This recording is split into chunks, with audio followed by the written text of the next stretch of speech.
So yeah, it's been a while since I read the book of Ecclesiastes, and there are actually things that you have to know when you read this book, because you had to be extremely careful with it.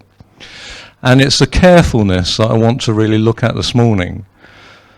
And if you understand how you have to be careful with the book of Ecclesiastes, you actually understand how you have to be careful with the Old Testament.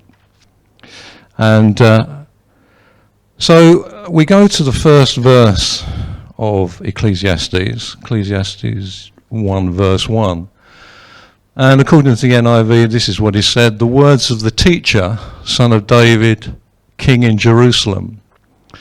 We go to the next slide. The word teacher in the Hebrew is koheleth.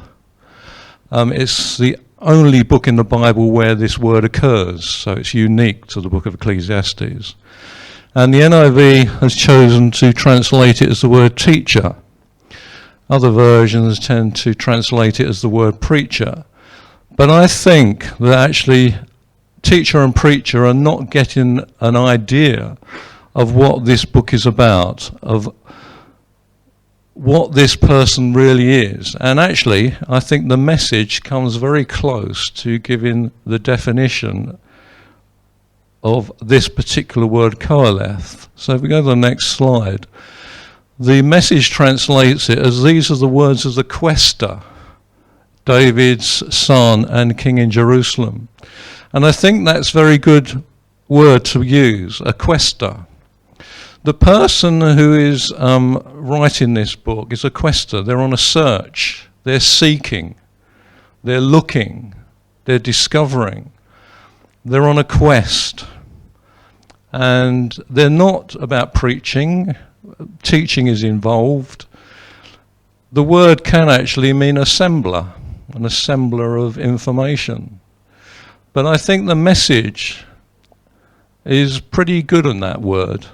The words of the quester, a person who is on a quest to understand and make sense of things. It refers to David's son and king, and Ecclesiastes is normally, and I think rightfully so, attributed to Solomon.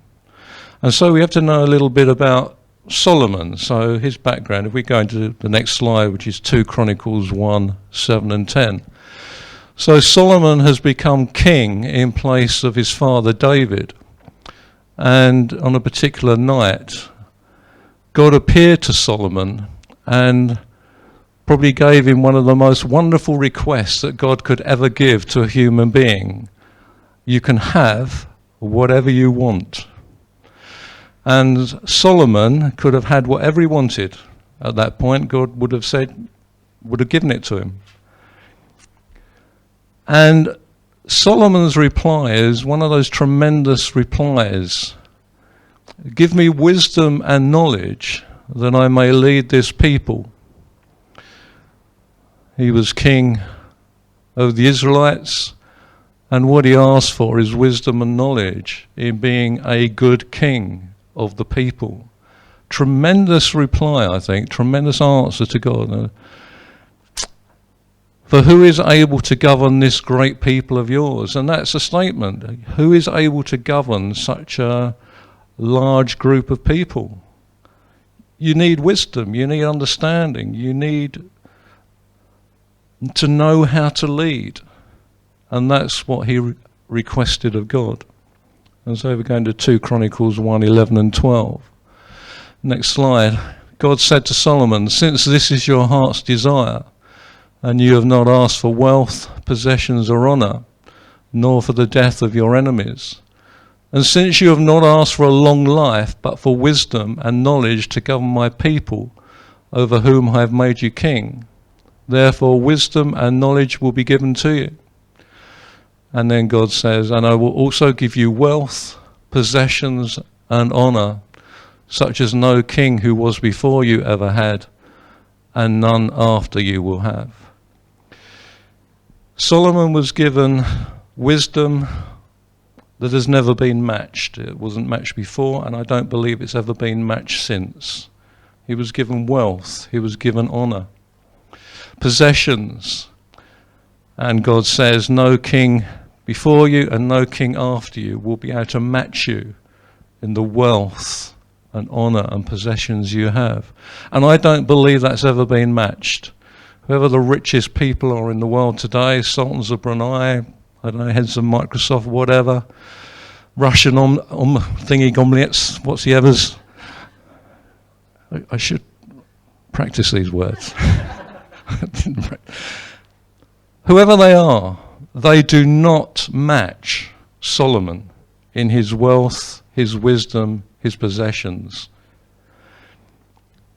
So Solomon stands unique as an individual in the history of this world, with wisdom and possessions and honour. And so that makes him very well equipped to write the book of Ecclesiastes. And that's why I believe he wrote it, because he had the wherewithal to write that particular book.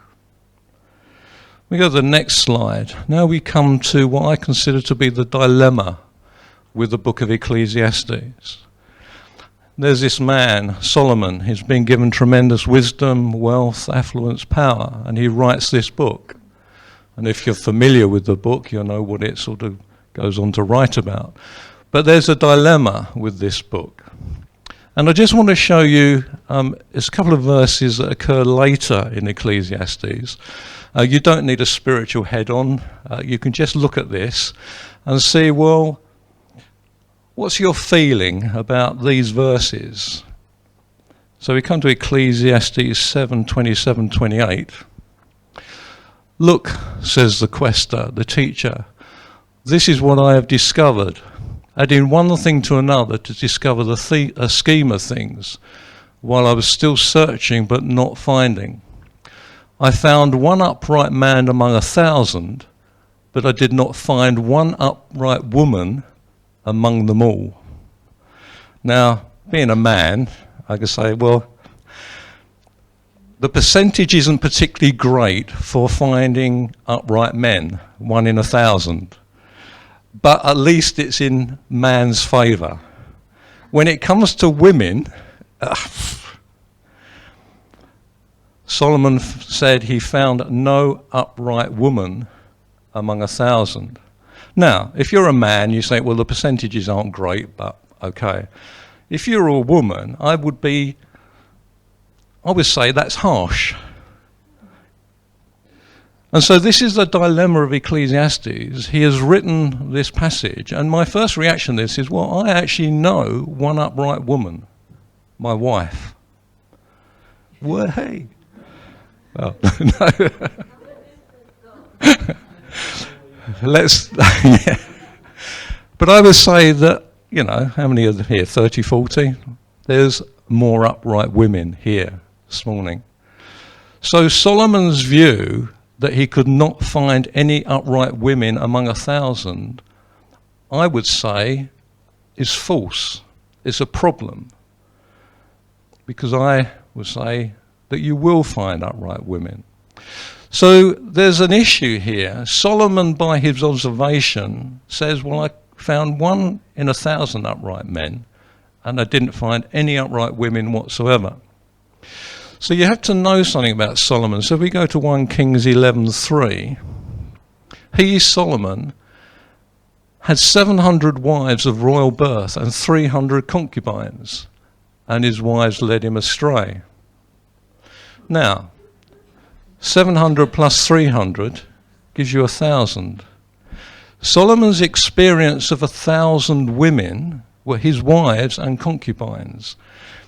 What it says about Solomon is more about his choice of women and the women he associates with that he is writing about than what is actually true. But it was his experience. He is writing from his experience. That's why he can say these things. But this is an incredibly important thing to note. Let's go to 1 Kings 11:4. Next slide. As Solomon grew old, his wives turned his heart after other gods, and his heart was not fully devoted to the Lord his God, as the heart of David his father had been. So there's an important thing to note that Solomon started off his career as king with tremendous wisdom, prosperity, wealth, and was a God-fearing man, just like his father David. But as his life progressed and his association with 1,000 women got more and more, his heart was led astray by them. So the person who writes the book of Ecclesiastes can see things from a godly perspective, but remember his heart is led astray, and therefore Ecclesiastes in places is written from the point of view of a man who is wise, but his heart is not totally dedicated to the Lord. This shows you a very important thing about the book of Ecclesiastes, that when you read it, what you are reading within it is at times just a human perspective. Albeit from a wise perspective, it is still a human perspective. Having said that, there are some tremendous verses in Ecclesiastes which are from a very powerful godly perspective. But the thing to know about the book of Ecclesiastes is there is a mix. And when you read it, you have to be discerning. What is being spoken? Is it from a human, wise human perspective, or is it from a wise, godly perspective? And you'll actually find this very true in the Old Testament. A lot of the Old Testament is narrative. It's just written down as a narrative. And things that get recorded, because you think it's in the Bible, you think, well, it has to be what God thinks. It has to be what God does. It has to be what God says. It's not strictly true. There are places where what is recorded in the Bible is just pure narrative, but it's what somebody thought. It's what somebody did. It's what somebody said. It doesn't make it godly. It makes it human. You do get an incident of that in the New Testament. Remember where Peter said to Jesus, "No, you're not going to do that." And Jesus replied, "Get behind me, Satan." It's recorded what Peter said, but it wasn't godly what he said, and Jesus had to rebuke him. It's not so common in the New Testament, but in the Old Testament you do have to be very careful when you read it. Just because it's written there, don't automatically assume it's God's view, what God thinks, what God says. It might just be a very human way of looking at things. And the book of Ecclesiastes, you do have to be extremely careful with when you read it. So you have to have your head on straight with this book. You have to think, right, as you read it, is this what God thinks? Is this a human perspective? What is it? So we come to Ecclesiastes 1:2. Meaningless, meaningless, says the quester, utterly meaningless. Everything is meaningless. Now, Solomon was wise, he had lots of money, he could do whatever he wanted, and he had the wisdom. And his conclusion, meaningless, waste of time, vanity, smoke and mirrors. Now, do you think that's really a godly perspective on life? Or does that strike you as being a more human perspective on life? To me, it's more human. But it's accurate.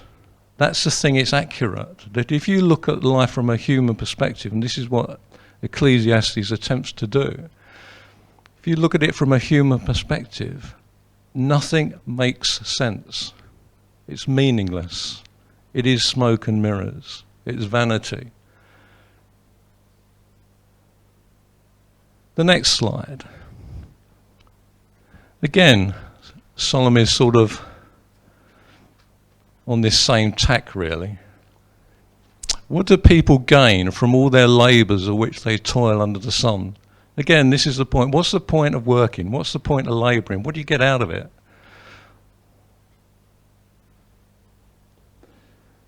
And if you go to the next slide, this is the King James version of that verse, and it's, what profit hath a man of all his labour, which he taketh under the law? Now, the use of the word profit is an interesting word.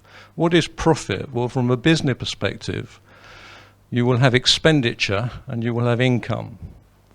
And income minus expenditure equals profit. It's what's left over.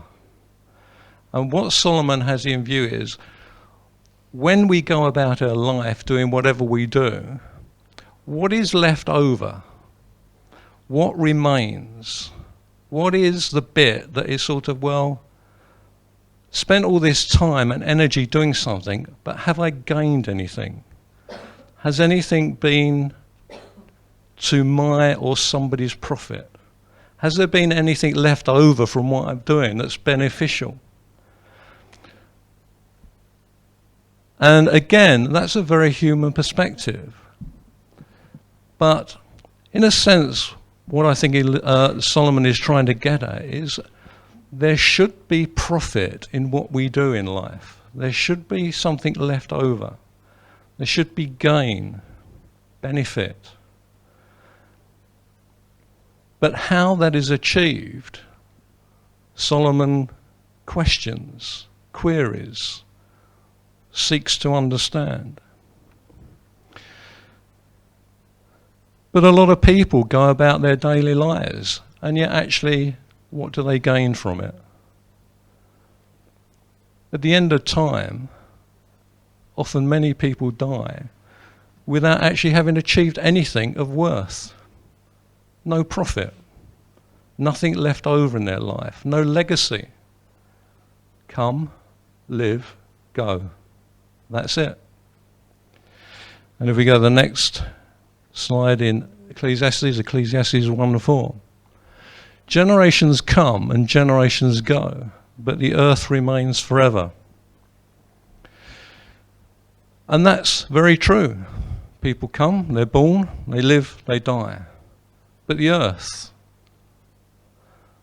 been around for however many years you think it's been around for. I'm not going to commit myself. Let's say thousands or 10,000s. But it just does what it does. The earth rotates and it's on its orbit and goes around the sun, and it does it, and it just continues doing it. And yet men are born, men and women are born, they live, they die, and then the next generation comes along. This is a very accurate description of the way the world is. And this is the quester's observation. This is Solomon's observation. He goes on into the next slide, Ecclesiastes 1:5-7, and then he says this: the sun rises and the sun sets and hurries back to where it rises. The wind blows to the south and turns to the north. Round and round it goes, ever returning on its course. All streams flow into the sea, yet the sea is never full. To the place the streams come from, there they return again. I found this quite interesting, and a commentator sort of looking at these verses, he said, by observation you would know that the sun rises in the east, moves and sets in the west. Then you get hours of darkness, and then the sun magically appears in the east again and does the same thing, and it just does that. And we know, and it can be deduced from observation, this is what happens. Sun rises in the east, sets in the west. But the interesting point is here, it says the wind blows to the south and turns to the north. Round and round it goes. Now, considering when this was written, this is an amazing observation, because it's only in the latter years that we know the cyclic nature of winds. You can see it on the weather forecasts. You can see it from aerial observation. However, how did he know this in Solomon's time, that the wind had a cyclic nature to it? And yet it's recorded, it goes round and round. And then makes an observation about rain flows into the sea, and yet the sea is never full. So he's making very accurate observations. He's making some very incredible scientific, giving us some very incredible scientific facts on winds. which at that time would not have been known because they didn't have the wherewithal. And yet, obviously, God does know. And we go to the next slide. All things are wearisome, more than one can say. The eye never has enough of seeing, nor the ear its fill of hearing. All things are wearisome. Is that life? Is that the way it was meant to be? And yet this is Solomon's observation. I think it's a very human perspective, but it does show this is the way humanity is. Life is wearisome. And then he makes these observations: the eye never has enough of seeing, nor the ear its fill of hearing. This speaks of a restlessness and a discontentment. It is interesting that the ear doesn't have enough of hearing.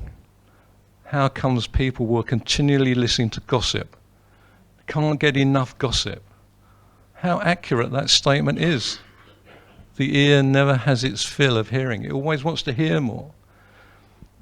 And Solomon says about the eye seeing, that humanity is never satisfied. It's never happy. It sees one thing, then it wants to go on to the next thing, and the next thing, and the next thing. It's continual, oh, that's no good, go on, oh, that's no good. Oh, no.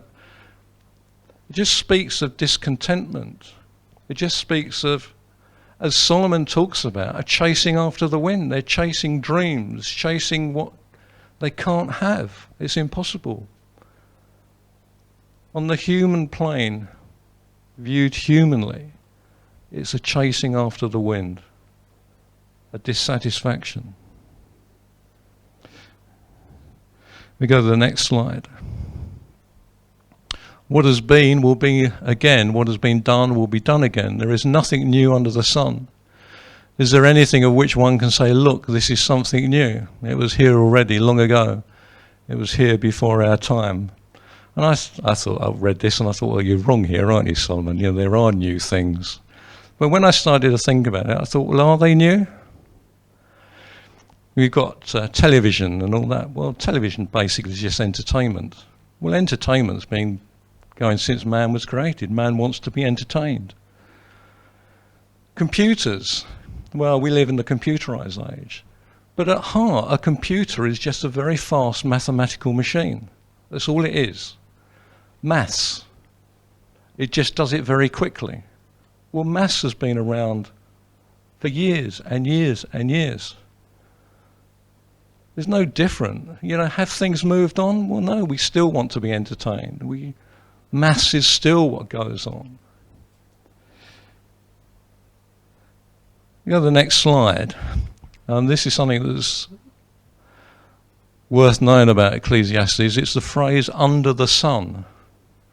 The phrase under the sun occurs, I think it's approximately 30 times in the NIV version of Ecclesiastes. So it's a very important phrase. The book of Ecclesiastes hangs on this phrase to a certain extent because it occurs so many times. Let me go to the next slide. I just want to ask a question. Are we under the sun? Are we under the sun? And I would say no. And this is based on Ephesians 2:6. And God raised us up with Christ and seated us with him in the heavenly realms in Christ Jesus. We are not under the sun, we are heavenly. Because this is what the Word of God says. We are seated in the heavenly realms. And when you read the book of Ecclesiastes, it's important to know, no, I'm not under the sun. I may be in a sort of a physical sense, but in a spiritual sense, no, I am seated with God in Christ Jesus in the heavenly realms. I have a heavenly perspective on life.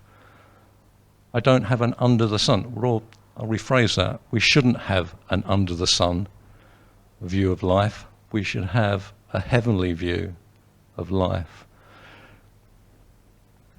Ecclesiastes 1:11, next slide. No one remembers the former generations, and even those yet to come will not be remembered by those who follow them. And Solomon here says, you know, generations come, generations go, but people forget what happened previously. It gets forgotten. I thought, well, is that true? And another commentator came across these things. We go to the next slide.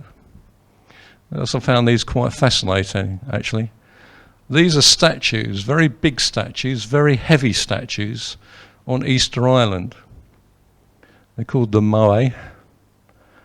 I think they weigh various weights, but one of the bigger ones weighs about 80 metric tons. It is very, very heavy. There's a quarry on Easter Island where these statues were made. Now, take aside how you make such a big statue in primitive times. What has happened to a lot of these statues is they were moved to the edges of the island. Now the question is, and the question has never been answered, how were they transported? Now people say, well, the trees were cut down, they were rolled on. Don't know. But you see, we've no idea what these statues represent. They're considered to be some religious thing. We don't know why they went round the circumference of the island. We don't know how that... There's so much about these that we just don't know. The information, we live in an age of information. You think we'd know what these people did and how they did it. We don't. It's a mystery. Knowledge has been lost, exactly as the writer to Ecclesiastes says. And I came across this one as well. Next slide. These are the Nazca lines in southern Peru. I don't know if you can see it, but they make geometric shapes. The top left is known as a spider. The one on the right is the tree, and the one on the bottom left is known as the hummingbird. These are massive, about 0.4 kilometers to about 1 kilometer wide. They're a single continuous line. But the thing is, and I think these were done, I can't remember if these were done about 500 BC to 500 AD. But it's how were they done? Because if you look at them, you'll find they're incredibly geometric, and the lines are very precisely parallel in places. How is it done? Now, we could do it today, but you're talking about an ancient civilization. How did they do it? But the question also arises, why did they do it? Because these are aerial views taken from a plane. Well, at that time they didn't have planes, they couldn't fly. So why make something so massive that you can really only see from an aerial view? There have been various sort of people who come up with these answers. Well, actually it was communication to aliens, UFOs. Maybe the people could fly. Who do we know? Who knows? I don't know. But it's intriguing. And there are many things like this. The pyramids is one example, how they were made. I mean, they're so mathematically precise in their construction. See, maths has been around for years. Stonehenge is another example. Why is it there? How is it constructed? There's these mysteries. So what the writer to Ecclesiastes says is, generations come, generations go. What happens in one generation gets forgotten. Well, it has. Information has been forgotten. We don't know how a lot of the things in this world actually happened, why they were done, what was the point of them, what was the purpose.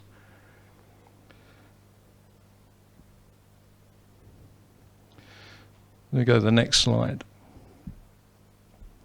I, the teacher, was king over Israel. This is Ecclesiastes 1, 12 and 13. I, the teacher, was king over Israel in Jerusalem.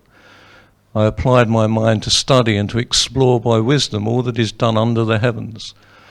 And then he just says this, what a heavy burden God has laid on mankind. What a heavy burden. Meaningless, vanity, pointless, waste of time. What's the profit? What's the point? And then he says, what a heavy burden God has laid on mankind. That's the NIV version. But if we go to the King James version, this is sort of quite interesting.